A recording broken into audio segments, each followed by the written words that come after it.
Today we're going to go over the block foot and specifically changes to the block foot and how that influences angle of takeoff and also the outcome of a jump.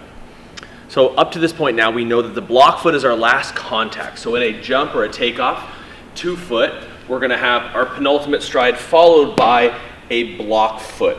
And the block foot again is responsible for a couple things. One is helping to facilitate some additional power through that takeoff, and 2, it's going to serve as a braking mechanism, and that braking mechanism is specifically related to the influence it has on creating angle of takeoff.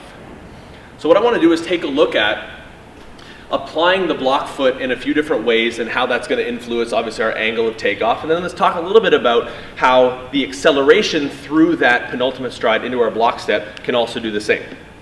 So first, again, I'm going to go over common types of jumping I see. The first is going to be a straight, penultimate straight block foot. Looks a little bit like this. We're nice and tall, and the athlete will drift forward. If you notice there, what I did was apply my block foot parallel to my penultimate or my plant foot into my takeoff position.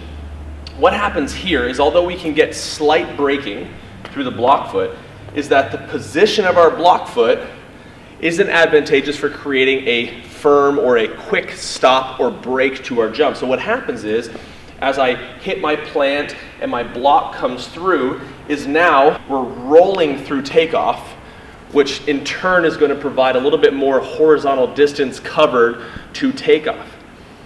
The only way we can influence the angle of takeoff with a straight block foot is by slowing the acceleration of the penultimate stride and then being more aggressive with our block step. So I'm going to do the same thing again, which is our penultimate to block, but I'm going to change the acceleration pattern and watch the difference in takeoff angle. And you'll notice at that point that I traveled straight up and straight down.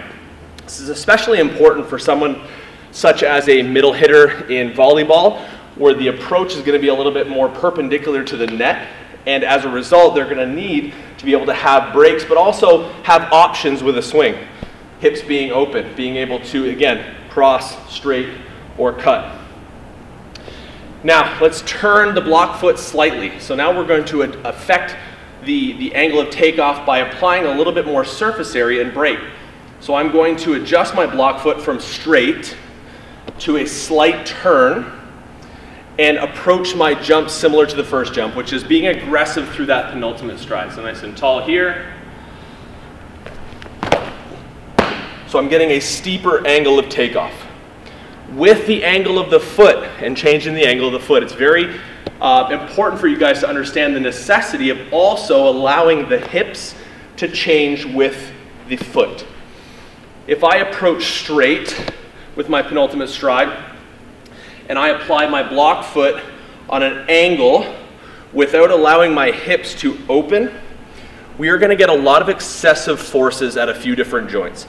Our ankle is going to get relatively the same amount of force, a little bit more excessive. The knee is now going to get a little bit more shearing forces because we have horizontal momentum and we're throwing a perpendicular brake, which is going to cause that stability joint, that knee, to really overwork. And we're putting our hip in an internally rotated position. Now, the internal rotation of the hip is not a terrible thing to have happen. We can actually grab a great deal of torque and power from internally rotating the hip. Where it becomes an issue is if the athlete applying this block step in this position does not have sufficient stability within the joint, sufficient integrity within the tendons to be able to support this loading pattern.